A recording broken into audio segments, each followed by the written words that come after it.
As we get started here this morning, just a note, this session is being recorded for reproduction later on.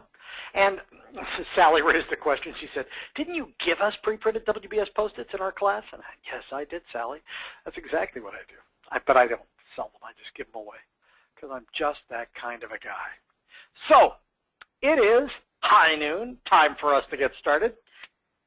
Welcome to the $10 PDU and Building WPS Work Breakdown Structures That Make Sense. I'm Carl Pritchard, and for the next hour, we get the joy that is the WPS. Now, I am going to ask you to do me a huge favor. The favor that I'm going to ask you to do for me is to raise your hand if, by chance, it happens to, if my signal starts to disintegrate. And the reason I say that is because Citrix and bandwidth have a problem with me. And the problem they have is my smiling face.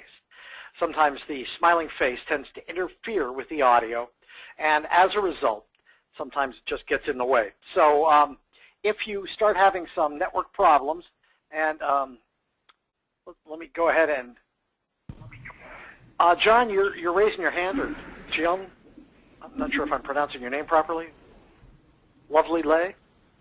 Yes. Yes. You had your hand up, and you're on live with everybody else. What can I do for you?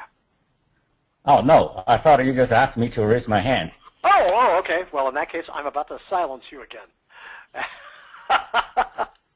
Anybody who has a question or a concern or thinks that something's starting to disintegrate, either put it in the question interface or go ahead and raise your hand, and I will do my best to address those inanely. My best to try and get to those as quickly as I can. You all have the hand-raising capability. And Genevieve, you had a question at hand as we get started?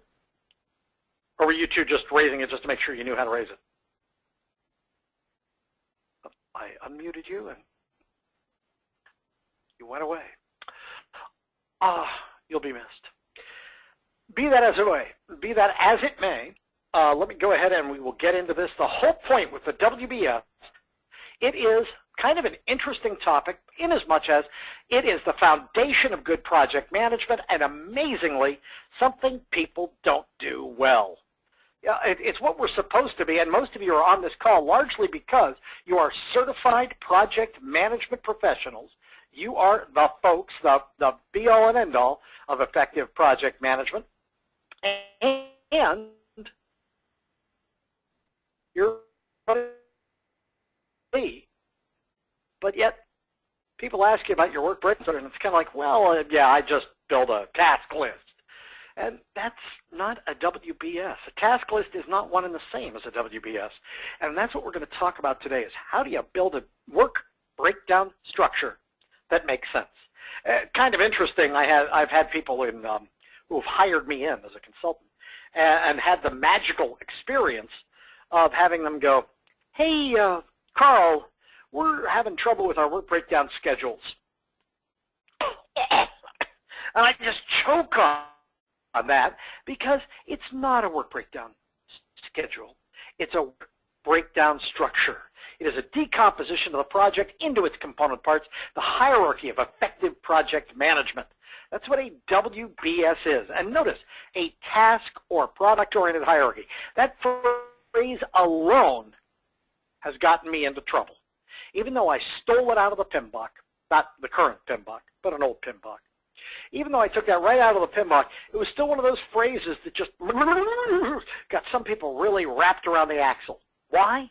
Because Department of Defense says, hey, it's a product-oriented hierarchy. It is all about the deliverables.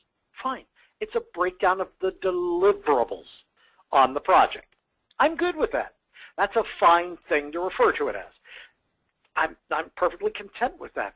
But the kicker is most people make WPS a mix of deliverables and tasks.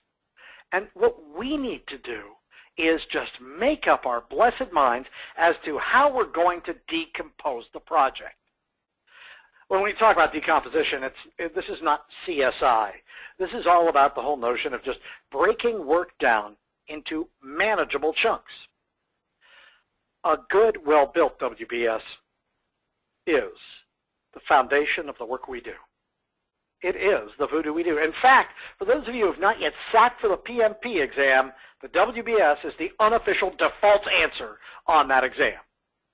This is what a WPS is supposed to be. The challenge is making WPS that make sense. Now, in the PMBOK, they use the term traceability, and I love that term. I really do. The reason I love that term is because, well, frankly, it's a matter of recognizing the WPS is not some standalone document. It's built on our functional requirements. It's built on our needs. It's built on our technical requirements. And note that if you can't trace stuff in your work breakdown structure back to the original project need, Houston, you have a problem. We really need to be able to work the whole WPS. We need to be able to take it from the top to the bottom, and that means every single element in the WPS should be able to be validated against a requirement. If you ever want to challenge somebody's WPS, if somebody ever hands you a WPS and says, hey, Walt, take a look at this. Is this right and righteous? This is your opportunity to, well, take advantage of that. The way you take advantage of that is by simply going, well, let me see the requirements. Now, first off, if they have the WPS but don't have the requirements, it's not really a decomposition then, and it's not traceable. If it's not traceable, it's not going to be an effective WPS. It's not going to make sense. We need to be able to make sense out of a WPS. We really genuinely do. We need to be able to pull it all together. We need to be able to understand just what is going on. And the key is, the real whole to this is to know that start to finish, soup to nuts, we need to know the functional requirements. We need to know the technical requirements in order to actually construct an effective WPS. A deliverables-oriented hierarchy. Mill Handbook 881. If you're ever looking for the gospel, you can do a Google search on Mill Handbook, and Handbook, the military abbreviation, if you will, for Handbook is HDBK. MIL-HDBK 881. That is the military guidance to the U.S. Department of Defense guidance on how to build a work breakdown structure. And the thing that you're going to find in there, the thing that makes it kind of compelling, is the fact that they actually just talk about what you should be doing. They talk about what makes sense. They don't actually give you some excruciating level of detail of 80 hours of effort and so on, and some of the things that you've heard from PMI. The nice thing about Mill Handbook 881, though, is that they preach consistency. They preach the deliverables-oriented hierarchy.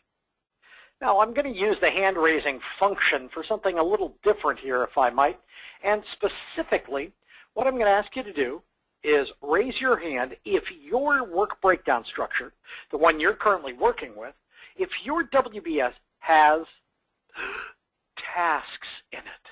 Does it have do this, do that in your work breakdown structure? Just use the little raise hand function. I just want to get a sense of how many of you actually have task-oriented WPS. That means that you actually have tasks in your work breakdown structure. Just go ahead and raise your hands, if you would.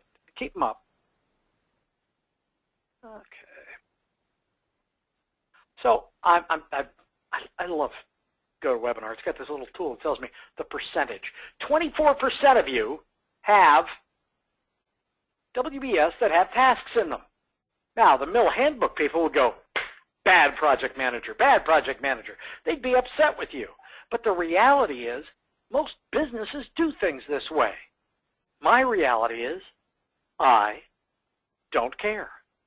Do you know that I really genuinely don't care which one you go with? All I ask to make a WPS that makes sense to do it consistently. That's right. Just do it consistently. That's really what matters to me. Just pick a version of WBS and do it the same way all the time. If you can do that, you're doing it, in my mind, the right way. Now, I want to do a quick look, if I might, and take a look at some of the questions that have surfaced here. And let's just scroll down here. And somebody asked me, didn't I give them sample WBS Post-its? We're going to talk about that. Actually, I'm a big fan of building WBS through Post-its. I think that's one of the ways that it can be done. And it says, is there a particular tool or software that you recommend? Oddly enough, the answer to that is the answer to the previous question, which is I'm a big fan of Post-it notes. I really am. There's no place in particular that you can buy pre-printed Post-its, but I'll recommend a couple of places that you can go to actually get those, where you can pre-print your own, if you will, and lay them out that way. We'll talk about that shortly. But when it comes down to how you lay out your work breakdown structure, all I ask is that you do it consistently. PMBOK first edition. Now, many of you have never even seen the first edition of the PMBOK that came out in the 80s. It's epic. It's Dark Ages stuff. And it's about this thick. It's a very thin document.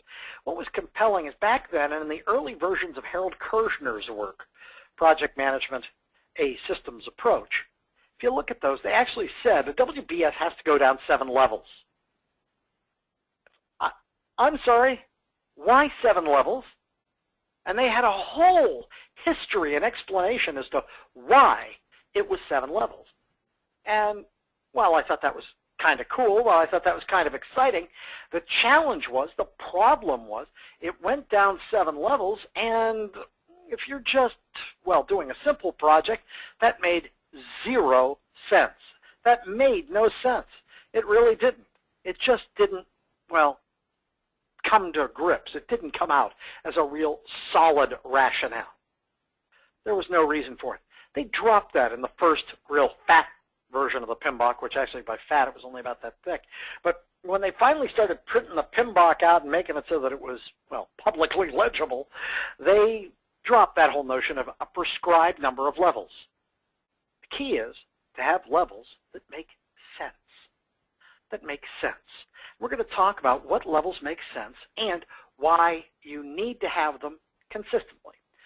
This is the way AWBS might lay out. This one's 5 levels deep. We've got the project level, the deliverables level, the component level, and so on.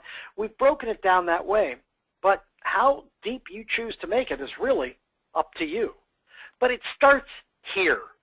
It starts at the project level. Summative. Oddly enough, people foul up this level. And sadly, Microsoft Project allows you to foul up this level. In a single project, they'll let you have more than one 1.0 level. Within a given project, they'll let you have 1.0 and 2.0 and so on and so forth. That's a problem. Even though, Carl, actually, if you adjust the settings and the tools options, yes, I know that. But the point here being is, even in Microsoft Project, because sometimes we want to blend projects together, because we want to integrate multiple projects into a single file, we need to have this even in the tool. We need to create a project level. And it should be a clear description of the project. Sadly, a lot of people at the project level will put some generic term. They'll just put in something that's development project. You know, your organization has a lot of development projects going on. They do. They've got piles of them. And as a result, when somebody looks at it and you're not around, they're going, development project. Wonder what they were developing. Sure, it was important. And they will just be lost in terms of what they think you're working on. Part of our job should be to actually come up with something clear at the summative level, at the very top of our WBS, that others can look at and go, oh, it's that project. Yeah, that project. You know, you're working on that project. You genuinely are. And you know what it's all about. You should be able to, in 2 or 3 words, convey to others what it's all about. What's the key deliverable? What's the organization call it? Aside from death on a stick, what are they calling it? What are they actually labeling your WPS as? The key here, though, is, particularly for those of you working in a PMO, make sure that the project nomenclature, the approach to naming projects up at the top level, makes sense. Now, think about this. Take a look at my little example down here. And you can answer me either by raising your hand. You can answer me by going and typing it into the questions interface. You can do either one of those. But what I'd like you to do is I'd like you to come up with a name for this project. You're building a new rear-end camera for Hayatsu Auto Manufacturing. You're gonna be responsible for that. So let me take a second and see if you can come up with a good name for this project. See if you can come up with a good name for this, and either type it in the interface or just raise your hand, and if I see your hand up, I will do my darndest to pay attention to you and unmute your phone. So just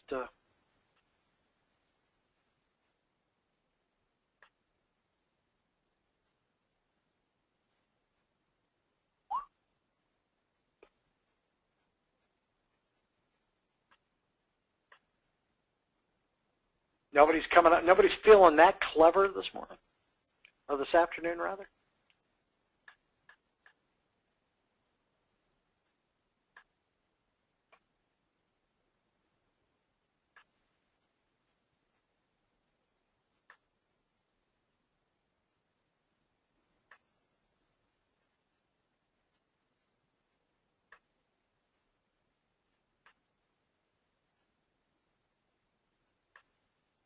Nope. The key here, whatever name you're choosing, and I'm looking in the answer QA interface. Oh, wait, somebody put it in there. There we are. Integration of 40 static code analysis, the various U.S. court software development lifecycle. Boy, shoot me now. That is like the world's worst camera. I like the one that says rear end camera. That's a good one. Backup camera design project. Perfect. Yeah. Backup camera design project. Handful of words, makes it clear. The only thing I might toss in there is Hayatsu backup camera design project, so we know which client it belongs to. The key is to actually come up with some kind of clear, understandable, mutually shared kind of name that makes sense. That's what we're trying to get there. I like HAM, H-A-M, Hayatsu Auto Manufacturing Rear End Camera, or as we like to call it, HAMREC. Sweet. Those are perfect names. Those are great because what they do is they explain what it is we're actually working on, what it is we're trying to achieve. Those are beautiful answers. Thank you so much. That's a wonderful thing. Now, when we get down to the next level, though, now we have to raise the question as to how are we going to break this down into manageable chunks. And this is one of those things where Walt does it one way, Jim does it another, Marie does it a completely different way, and that's a problem. It really is. It's a big problem, and the reason that's a big problem is that, well, frankly, if people do it different ways, I can never do a cross comparison of my projects. The 1.1 level. And are any of you here representing your PMO? Are you here with your project office? Could you raise your hand if you're with the project office? Okay. Just keep your hand up for a minute. Okay. So about 8 or 9 of you are here with your project, 10 of you are here with your project, about 1 out of 5, are here with your project office. And that's notable in that if you're here with your project office, this is the project office's job. They should make the call. Are we going to do this by phases? I have the honor of doing a lot of work over at Fort Detrick, where they no longer do germ warfare research. They're now doing bioterror research. It's much safer. And what's interesting is most of the work that they do over there is done by phases, preordained phases, clinical phases. They know this step, this step, this step, then clinical trials. They know exactly what those phases mean. That matters. It really does. Because the beauty of knowing that you've got phases and knowing what the phases mean is that you can sort all of your projects that way. And if I want to compare Toby's project with Vigi's project, it's easy because I can always roll them all up to this level, and this is where cross-project comparisons can happen. I teach a course called Managing Multiple Projects, and what's interesting about that is a lot of folks want to manage multiple projects at the micro level. That's not where it should happen. If you're going to manage multiple projects, it needs to happen at a higher level. And if it's happening at a higher level, this level, of all the levels in the WBS, more than any place else, this needs to be consistent across projects. Because if we're doing it by division in the organization or type of department in the organization, wow, you realize then technically it's an organizational breakdown structure, but that doesn't matter. My point being is then I can compare how much of accounting's time is this department using, how much of accounting's time is that department using, how much are we using on that project, how much are we using on this project. I can be consistent in my analysis to management. If I want to be able to convey something to management on a consistent basis, this is home. This is where I belong. This is where I should be capturing that information. This is something important that I should be doing. And it's a wonderful place for me to go ahead and just bring that to bear. I don't care which approach you use, whether it's by division, phase, deliverable, whatever, but pick one and do it consistently across projects. So we're back to the Hayatsu project and looking at the 1.1 level. If you're working for a big auto manufacturer and you make safety systems, you're making the rear end camera, what makes sense? What makes sense? Now I'd like you to go ahead and again just drag into the questions interface if you would, and go ahead and plop your answer in there if you'd be ever so kind. How would you want to break that down? Would you want to break it down by deliverable, by resource type? How would you want to break that down? Phase?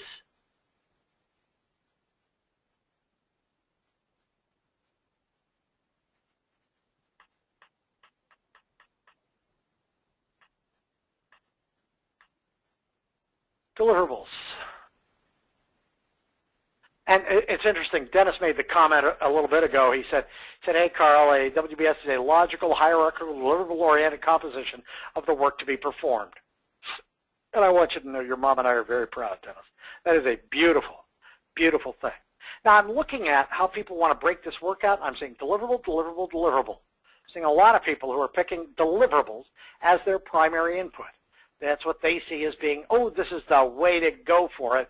This is what we should be doing. This is sheer genius. That's what we should be doing. Okay. Oh, and somebody even broke down their deliverables. That was Brad Einstein. Optical, electrical, user interface, safety, quality, regulatory. Excellent. You know what? Again, I don't care. It really doesn't matter to me which way we're going to go with this. It really doesn't matter if we pick one versus the other. The key is, whatever you do, do consistently. Tragically, a lot of people don't. Now, I've got Mark here saying we should do it by operational track. Research, manufacturing, regulatory interaction, etc. Now, operational track. He's looking at what might be an organizational breakdown structure. And you know what? That's fine. Again, it doesn't matter. What's notable is there's a whole cluster of people here, and I want to thank Paneet, Anthony, James, Robert, Terry, Elizabeth, Greg, Tammy, Ela, Christy. They all said phase. And you know what? They're right. Phase. Phase actually is where a lot of organizations and their PMOs go as the default setting. The reason they go there as their default setting is because phases are relatively easy just to create out of whole cloth. You can go ahead and just create them out of whole cloth. You can just invent them out of whole cloth. But there's a problem with that. My phases aren't going to look like Dennis' phases, aren't going to look like Tracy's phases. That's a problem. We actually just need to pick one, and whatever we are then, one of the keys and one of our big jobs here when it comes to dealing with these levels and making sense out of these levels is trying to ensure that we wind up with the same types no matter which approach we're using. We really need to be consistent about this. Take a look at this. This is why it matters. It really does. And the funny thing is think about your organization. You know, we've got 17 projects that are in phase 1, 12 projects in phase 2, and 3 projects that have made it into phase 3, and 4 projects are in the final piece of the funnel. They're in phase 4. Cool. Now, if the phases actually have labels, descriptions, meaning, that matters. If the phases are finger to the wind, somebody's best guess, then it doesn't matter at all. It's a work of fiction. We're not really managing, we're reporting. And that's not the same thing. If you're building by deliverables, the nice thing is I can tell you which deliverables are where in the pipeline. That's a nice place to be. If you're building it by divisions, it's easy to note, oh wow, we've given accounting too much stuff to manage right now. Their load is too heavy. It's a beautiful thing because if we know what we're doing, we can do cross-project analysis. And ultimately, one of the reasons for doing project management is so that we can do whole organizational program management.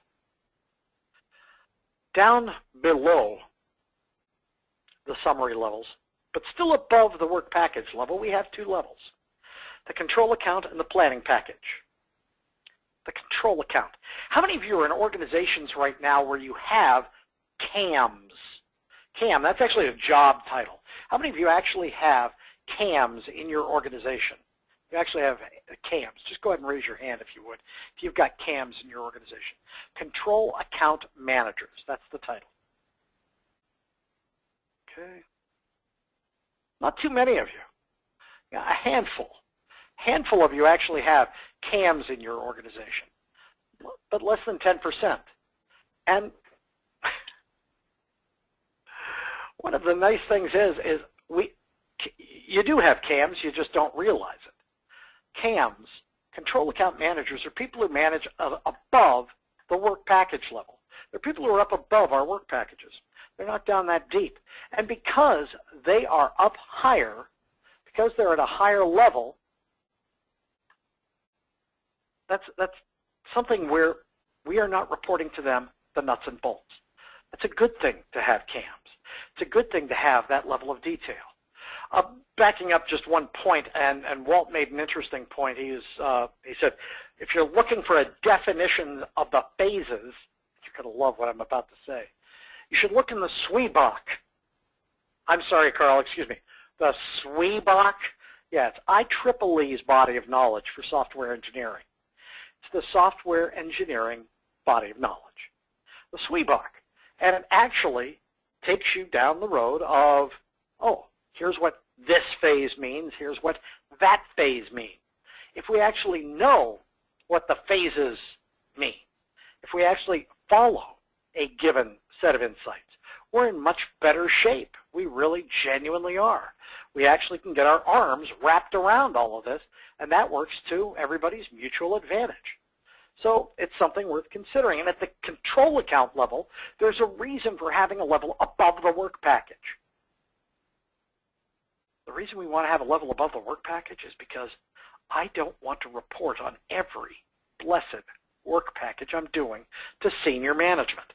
So we're like, Carl, that's the norm in our organization. We actually do report everything to our management. Yeah, I know. Shoot me now. It's not a pretty thing, but it is what happens. It is the reality. Oh, and Walt just shared I'm going to see if there's some way for me to cut and paste this out. Hold on. Walt just shared a, let me pull up a notepad if I might. Let me just drop a link that Walt shared here. There. If you want to check out the SWBAC, there you go. Walt Hauser, real-time hero.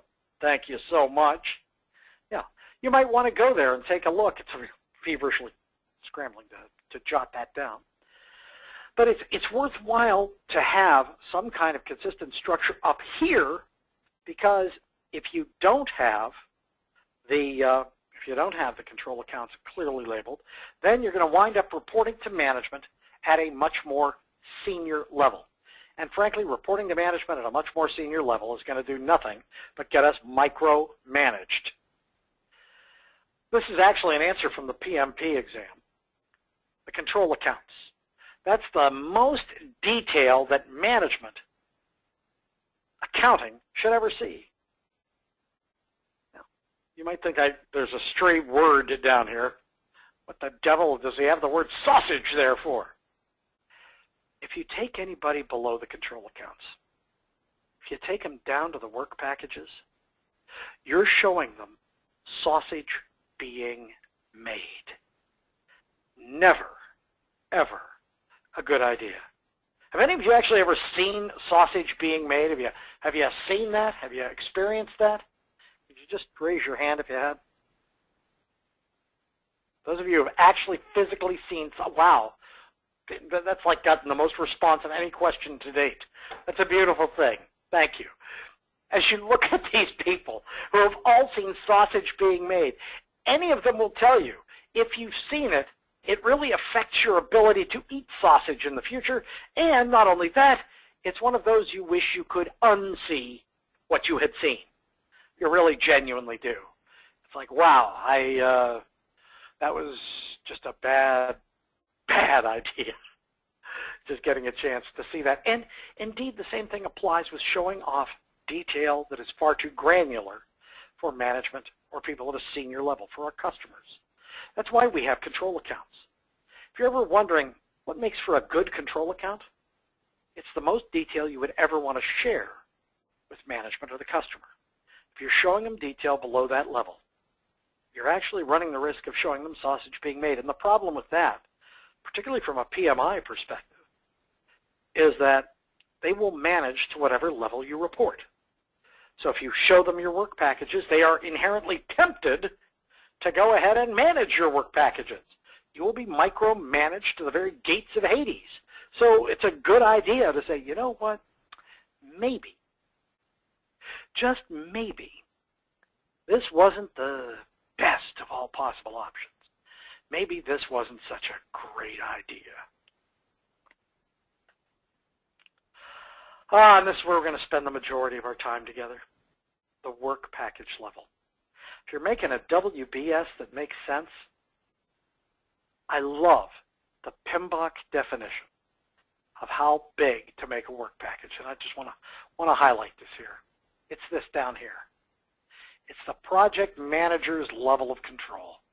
Wow, I dearly love that. I just love that definition more than you can ever imagine. The project manager's level of control. That's how far down PMI says we should manage. And you know what? That's a beautiful and wonderful thing. It really is, the PM's level of control. Because if you're ever trying to gauge, well, Carl, that's an ambiguous kind of statement. Yeah, it is, except.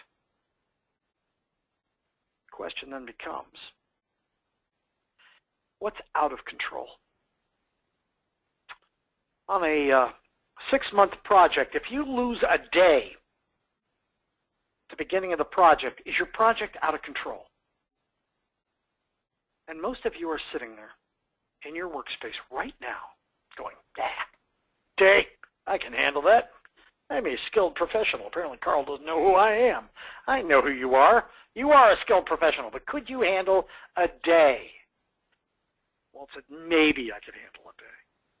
And that actually goes to then begging the question as to, okay, well, how bad is bad? And, you know, the WBS actually ties inherently into one of the topics I love most, risk. Some of you are like rolling your eyes right now. You know, you had to bring up risk at some point. It's what the guy does. And it is what I do. Risk is kind of my stock in trade. And the work package actually drives how much risk we're willing to take. If you're managing down to move left foot, move right foot, well, for one, you're insane. But for two, that means that you're very risk averse. But how fat we let our work packages get actually indicates how much risk we're willing to take. Think about some of the developers you've worked with in the past, some of the hardcore in the field kind of workers. Dealing with those people, what's notable is sometimes you'll ask them, hey, how long is that going to take you to get done? Oh, man, I don't know, a month, 2 months, not a month. And they will toss out some span of time, and you were hoping for days. You're looking at it going, 2 months? Like, yeah, well, I got a lot of other stuff going on, and I don't want you bothering me. I'll have it for you in 2 months. It's like, no, no, no, no, no, no. The work package is where we have control. Work package, and if you let somebody go on a 6-month project, you give them a 2-month work package, Houston, you got a problem. You really do. The beauty is, if you set up what is a consistent size, you're now setting it up, and sorry for those of you who are not earned value happy, I am. But if you're not earned value happy, it sets you up for ANSI 748. Sorry, Carl, what the devil is ANSI 748? ANSI 748 is the earned value standard. It's the ANSI standard for earned value practice. Now, what's notable about that is it doesn't actually specify how big a work package should be. But it does say we need consistently sized, right-sized work packages. That means that they don't care how big they are either. But pick a size that makes sense and that will not allow you, as the project manager on this endeavor, to lose control. That's right sizing in WPS. And it's a real easy scan to do on your Microsoft project file, on your Primavera file. Go ahead and look down the durations of your work packages. And you'll see normal, normal, normal, normal, normal, normal, normal, and then you'll see one, fat! And as soon as you see that incredibly chubby work package, it's time to stop. It's time to say, whoa, whoa, whoa, and go to the person who owns that very fat work package and ask them the brilliant question, can we put this thing on a diet? Can we slim this sucker down? And they'll look at you and they'll say, you know, maybe we can. Maybe we can get it down to size. I think I can trim 2 days off of it. And it's like, no, no, you're not hearing what I'm saying. This thing is not just fat, it's obese. This sucker is enormous. We've got a bunch of nice skinny work packages over here, and this thing is downright bulbous. We need to get it down to a size that makes sense. Well, it's still going to take 2 months, man. Okay, great. Is there any midpoint we can stop at along the way and split this down and make it into 2 work packages? Interesting teaching over at Fort Detrick. The line I heard there for the first time in my career, but it's been about 10, 15 years ago. I had somebody I walked into, and I was working with a bunch of people who were working in the labs, and the guy said, Carl, apparently you don't understand. You can't manage science. And I took that not as a question, but as a dare. I really did, because what he was saying was, you can't break our work down. You can't get it down into smaller chunks. But the more we talked about it, the more we realized there were discrete aha moments as they went through their work. There were times when they knew they were making headway or not making headway. Now, they also, by the way, raised one of the big questions about work package development. And they said, what about the times we have to cycle through and go back and redo something because an experiment failed, a cell line died? I said, well, you've got 2 options on how you can do that. You can write each and every one of those up as a change order, which is perfectly reasonable. And you can create a new work package when you get the new change order. Or, when you start the project, do you know that's going to happen? Oh, yeah, it's going to happen at least once or twice. I said, great. Go ahead and build it into the project plan. Work package cycle 1, work package cycle 2. In one of the older texts in project management written by one of my peers, Rita Mulcahy, she talked about the notion, this exact notion, of reopening work packages. That is heresy. Once a work package is done, it's done. You put a lid on it. There's a reason that's important, not only from a WBS development perspective, but also from a team motivation perspective. When you are doing stuff like this, you need to know that there is an end in sight. Some of you, even as we're sitting here right now, have glanced at the clock and know that we have 20 minutes remaining. And for some of you, it's like, oh, I only have to put up with 20 more minutes of Carl. My weekend starts. This is all good. Fine. It's a motivator.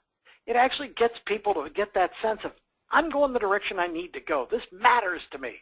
Rah, rah.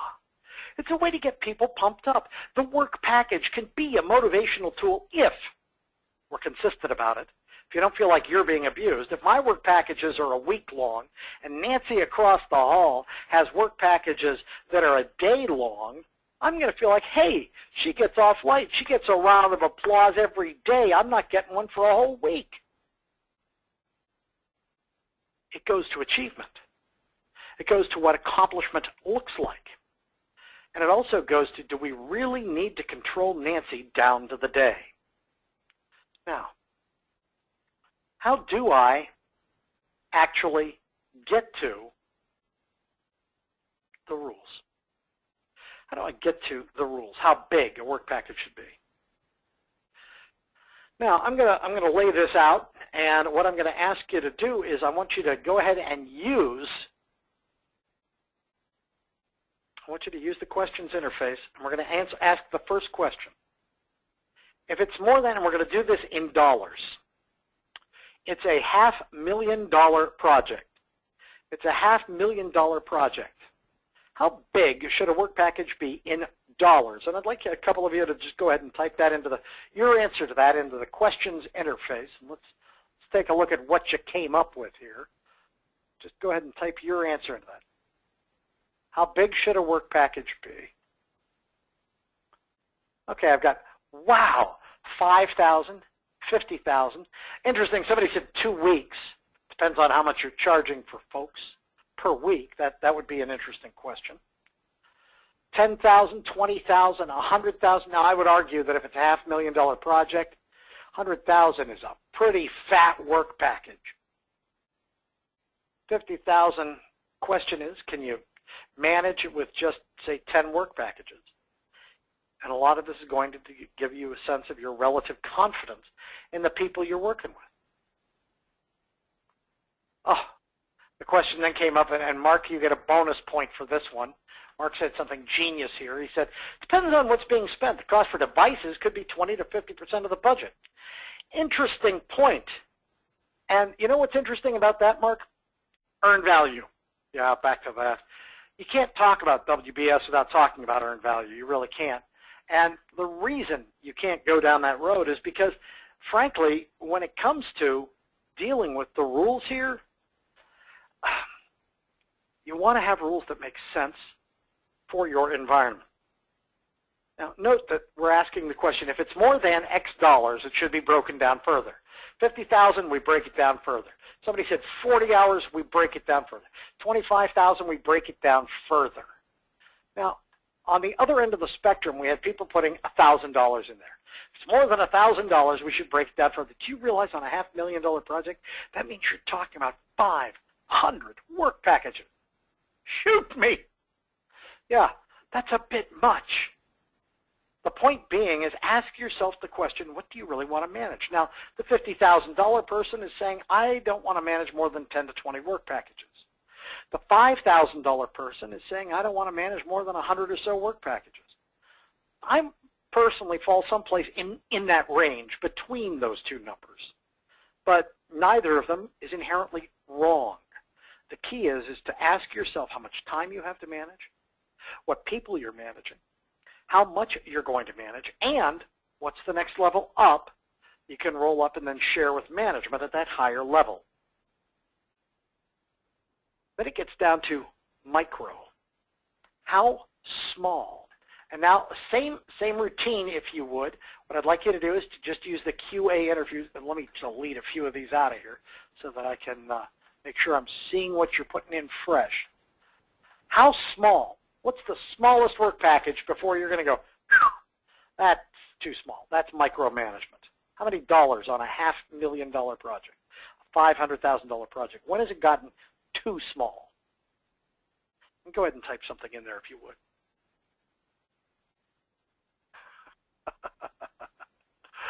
By the way, Robert, yes, I will say at some point, I don't care. But the point being, again, what's right is right. Now, $1,000 a week of effort, $5,000, $42,500. I love that. That's the aura of precision, the aura of certainty, which is always a dangerous thing. On this one in particular, I really don't care. But the key is just to be consistent about it, because if you're down to $1,000, frankly, on a $500,000 project, you're going to be managing your brains out. And do you really want to do that? Now, you might say, well, for some things, if they're truly crucial, if they're truly showstopper kind of items, yeah, I do. Fine. But notice what we just said. If it's a showstopper kind of item, if it's a big deal, if it's something I have to have visibility on, yes, yes, yes, all reasons to have a work package that breaks the rules. But know you're breaking a rule. All too often we break rules only because we don't have rules. And that is hugely problematic, because what it opens the door for is a conversation that, frankly, we shouldn't have to have. And yet trying to explain to others why we're doing what we're doing. Rena actually raised the point saying it depends on the length of the project, depends on how many resources, how many hours. And to all those things, I would say, amen. I'm in total agreement. That absolutely makes sense.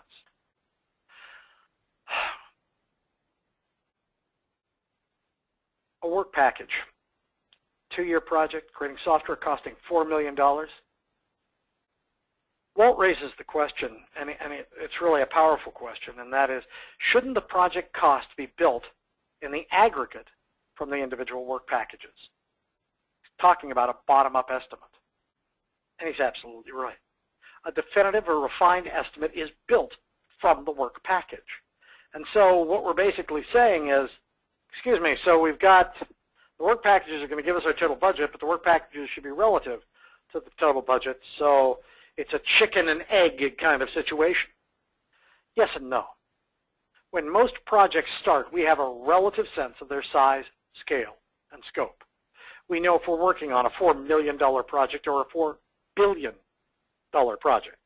And because of that, we can start getting some sense to our work packages if we already know roughly how big we want to make them, if we already have a clear sense as to what makes sense when it comes to the size, scale, and scope of our work package.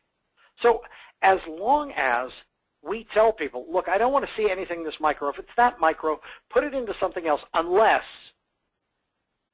and then you give them the rules breaking rules. Unless it's something that is an absolute showstopper. Unless it's something that is a discrete element of work that fits no place else. Unless, and give them the descriptors that make for a better WBS. If you're looking to vet your work packages to see if they make sense, look at the relative size, scale, and scope. If you look at either the budget or the timing, you're going to find a bunch of work packages that all are roughly within the same ballpark. And they will have developed that way organically out of the work you do. But then you're going to find the fat work package or the insanely skinny work package. 3 days, 5 days, 7 days, 5 days, 3 days, 20 minutes. When you hit that 20-minute work package, it's time to go, I'm sorry, let's take a moment and analyze this. Let's pick through this. You know, maybe, just maybe, we could have done this a different way. Maybe, just maybe, we could have rolled this in as part of this other thing. Or you might look at it and go, we don't do that, we're dead. It doesn't tie into other work. It's a little piece of work all by itself. But if it doesn't happen, it's over. That's how you make sense at the work package level. Now, I have expectations of you. I really do. Oh, for those of you who wrestle with, but if I make it too big, people are not going to understand what's involved. I like to break it down into micro levels. Why? Because, frankly, that gives me a lot of leverage. Well, then fine.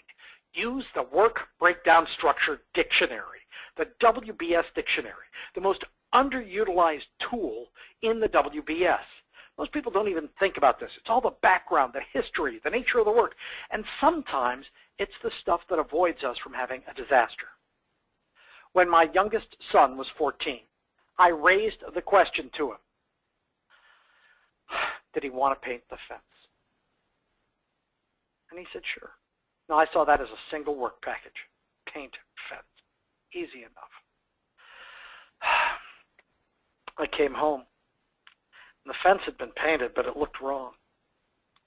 The reason it looked wrong, he had failed to stir the paint.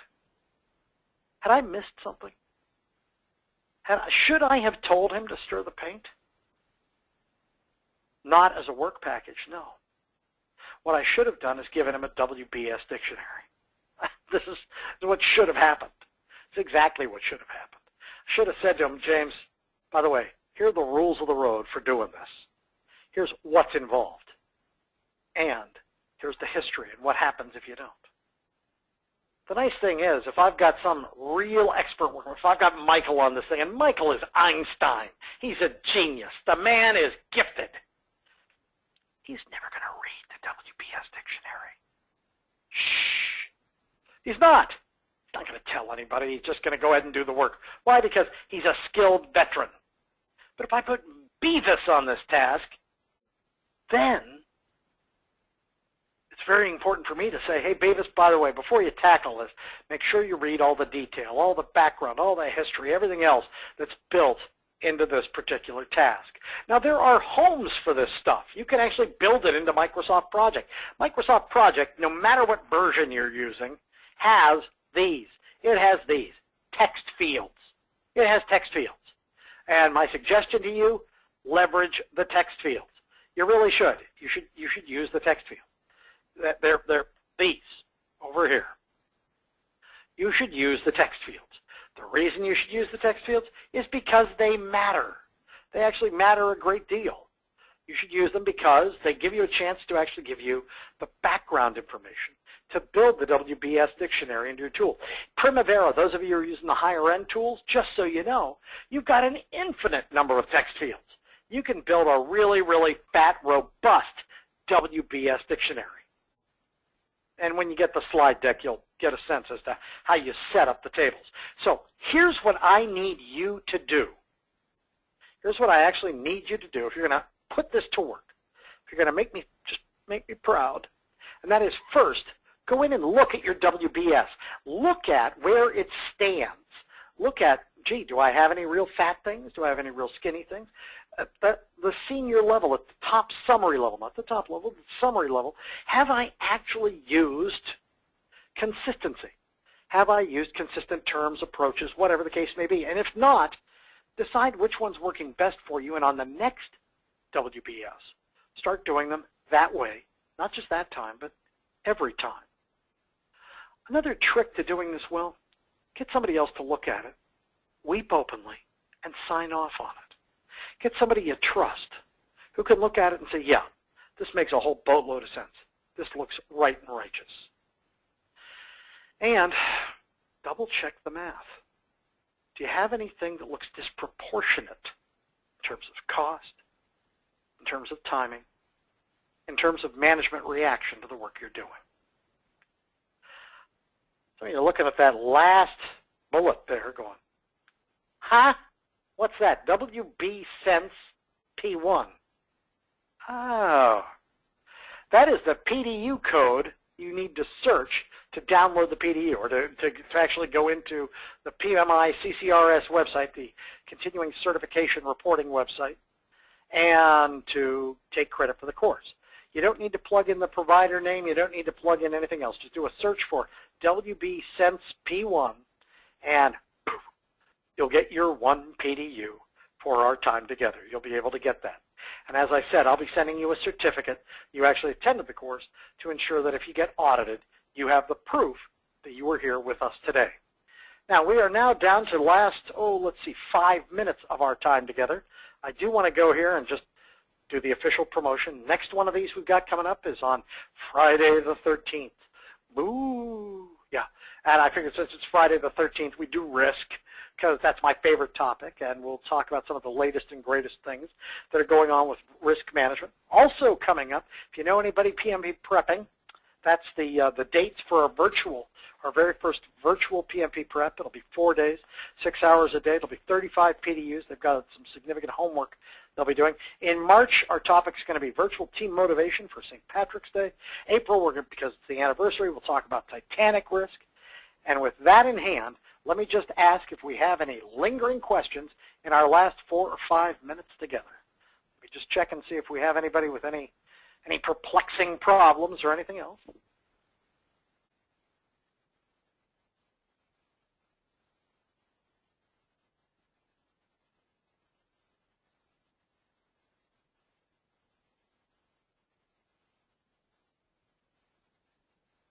I manage a services contract, not a development project. Any WBS tips? Yeah, Terry, actually, best bets there. Normally when it comes to services work and that kind of work, you tend to work in a time-oriented linear environment. Linear environments lend themselves to phase-oriented approaches.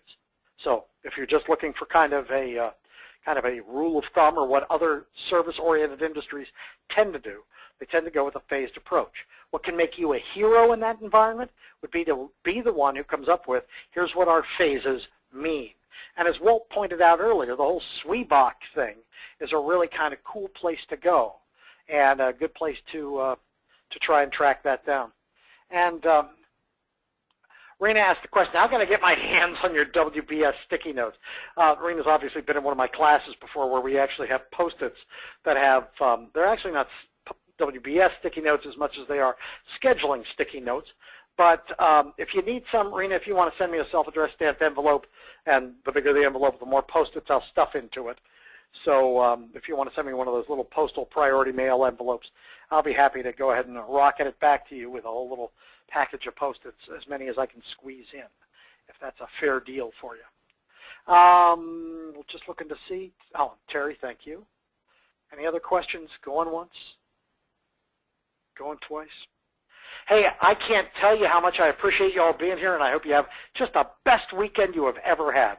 Take care. Enjoy yourselves.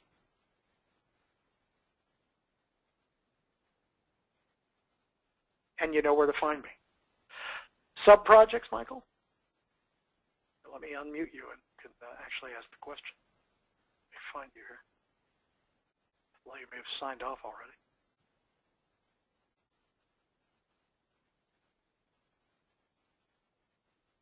Oh, Yvette, you had a question. Sorry. I was ignoring you, Yvette. What's up? Nothing? Okay. She may have already left me.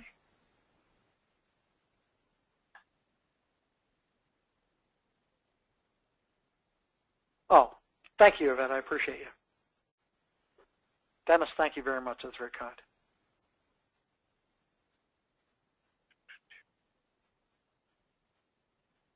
Bless you one and all. Hope to see you on Friday the 13th. I'm going to go ahead and log us off.